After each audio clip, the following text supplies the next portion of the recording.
Il ne faut pas à un moment tout mélanger. Mais je ne vois pas le rapport avec le racisme, le fait de dire...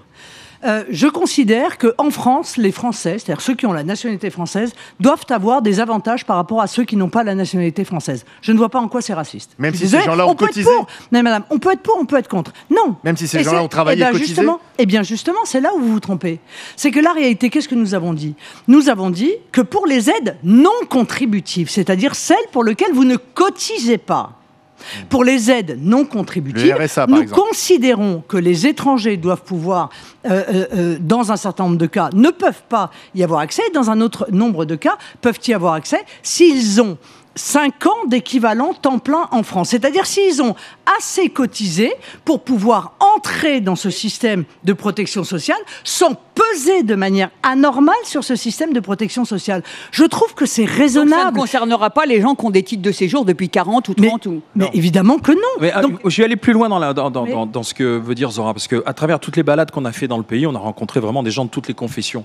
Puis il y a quelque chose qui revenait assez régulièrement, c'est-à-dire, de toute façon, le Rassemblement national et même une partie de la droite aujourd'hui, ils sont anti-islam. Ils veulent plus de musulmans en France. Est-ce que vous êtes un parti anti-islam ? Mais monsieur, j'ai déjà répondu à ça à de multiples reprises, y compris dans une campagne présidentielle. Est-ce que la France veut se débarrasser des musulmans ? Est-ce que le Rassemblement national ne veut plus des musulmans en France ? Mais en aucun cas. Enfin, est-ce que vous savez que j'ai fait 60% à Mayotte ? Mayotte, c'est 95 ou 17% de musulmans. Donc, je veux dire, tout ça, encore une fois, ça fait partie du fantasme et de la caricature. On m'a dit, est-ce que l'islam est compatible avec la République ? Et j'ai répondu quoi ? Oui, l'islam est compatible avec la République. La religion, islam, est compatible avec la République.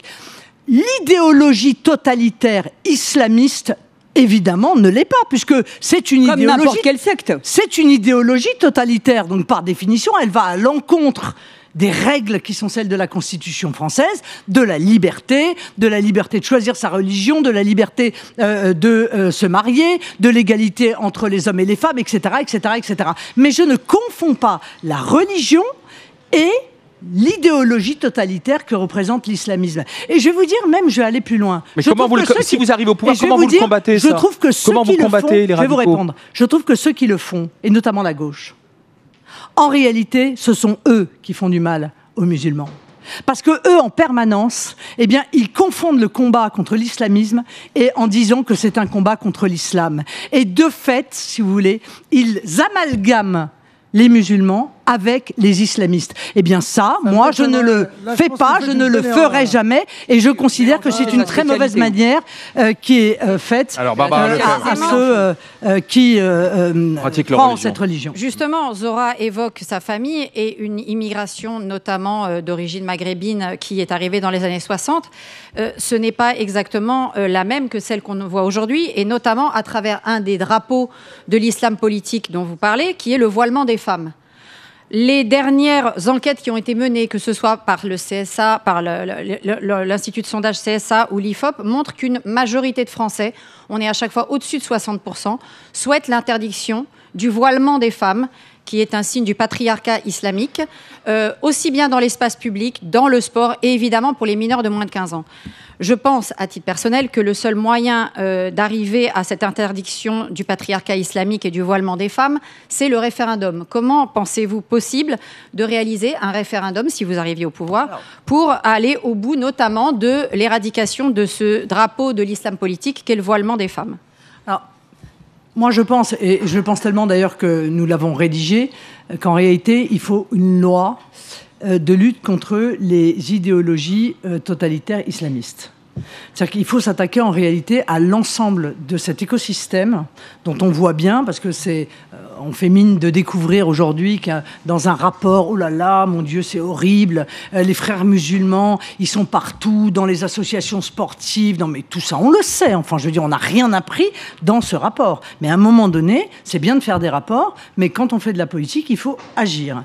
Et je pense que le voile fait partie, en réalité, de cette politique des islamistes qui consiste à obliger d'abord les femmes à entrer dans leur rang et à être en quelque sorte les porte-drapeaux de l'islamisme. Et le voile, je ne dis pas que toutes les femmes qui portent le voile sont islamistes, hein, ça n'est pas ce que je dis. Je dis que les islamistes, en réalité, ont instrumentalisé, mettent en œuvre des pressions sur les femmes pour les enrôler en quelque sorte de force dans leur combat.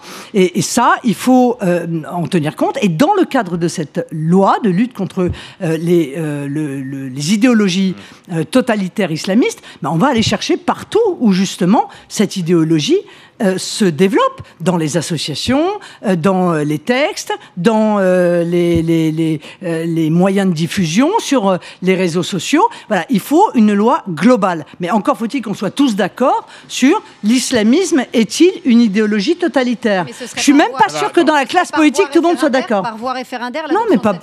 Elle aurait peut-être plus de poids. Vox populi, vox dei. Peut-être. Oui, mais après c'est l'application de la loi. Peut-être. Changeons aussi de sujet, parce qu'il y a aussi une préoccupation des Français, ce sont les retraites. Il y a un conclave qui se termine lundi. Si ce conclave ne remet pas en cause la réforme des retraites et le passage de 62 à 64 ans, de l'âge de départ à la retraite, est-ce que vous allez censurer ce gouvernement ?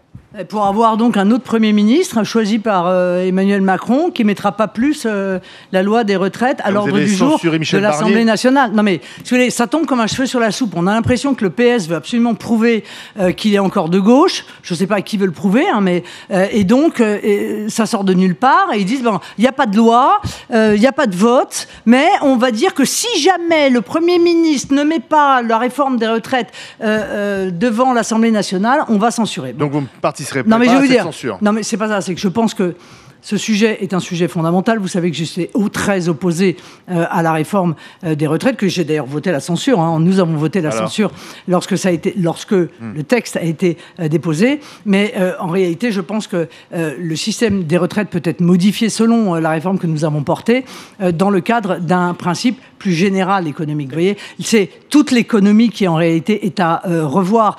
C'est l'excès de métropolisation qui crée des déserts dans les campagnes. C'est la structure de l'emploi. On voit qu'il y a un problème d'activité des jeunes qui est majeur dans notre pays. Alors on dit il faut absolument que les gens travaillent plus longtemps, 62, 63, 64, 65. Mais on ne se pose pas la question de savoir pourquoi en France, alors qu'on est censé avoir son bac à 18 ans, on a son premier boulot à 25 ans, 7 ans plus tard.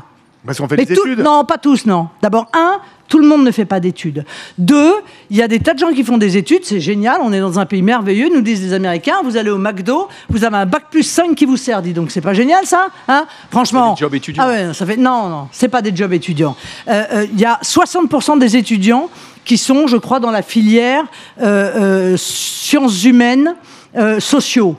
Bon, et sauf que le problème, c'est qu'à la sortie, il y en a 52 qui se retrouvent au chômage. Donc, il faut aussi qu'on impulse dans notre pays, si je comprends bien, qu'on fasse un petit peu le bilan de quel métier nous avons besoin, si je en comprends fait. bien, François Bayrou a de bons jours devant lui à Matignon grâce à vous. Non, parce que le budget, ça arrive très vite. Or, le budget, c'est la détermination de la politique, en réalité, économique et du pays. Et là, je pense qu'on ne va pas être d'accord. Donc, l'écrasement des salaires, c'est un vrai sujet.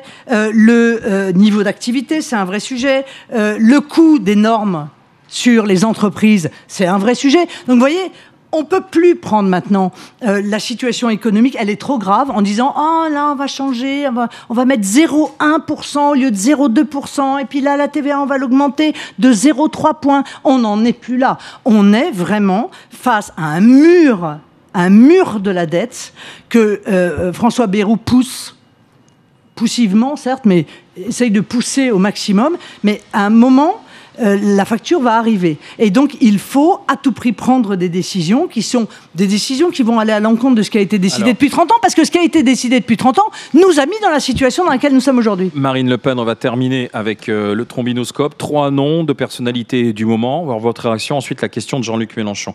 Premier nom de personnalité, Rima Hassan. L'idole du Hamas ? Louis Sarkozy. Ah bah l'idole de Neuilly. Et le président du PSG, Nasser El Khelaifi. Ah bah l'idole des casseurs. Merci Marine Le Pen. Dernier instant. Attention, la question de Jean-Luc Mélenchon. Madame Le Pen et moi, nous nous connaissons bien. Voilà, maintenant 40 ans qu'on s'affronte. Donc, elle a été candidate 3 fois à l'élection présidentielle. Moi aussi. Donc, on a eu le temps d'échanger beaucoup d'arguments de fond. Donc, je me contente à l'aspect humain. Je lui dis comment ça va. Comment ça va? Eh ben ça va, Jean-Luc. Mais je vois que lui aussi va bien et je m'en réjouis. Vous serez tous les deux au deuxième tour d'élection présidentielle face à face? Ah, ça fait partie des possibilités. Ça fait partie des possibilités et ce serait Peut-être plus cohérent. pour lui que pour vous. Et entre nous, ce serait cohérent parce que pour le coup, s'il y a bien 2 projets qui sont fondamentalement contradictoires sur les éléments essentiels des choix que les Français ont à faire, ce sont ces 2 projets-là. Voilà. C'est votre souhait pour 2027? Bon, j'ai pas de souhait, moi, vous savez. Ce que les Français me donneront, je m'en contenterai. Merci Marine Le Pen.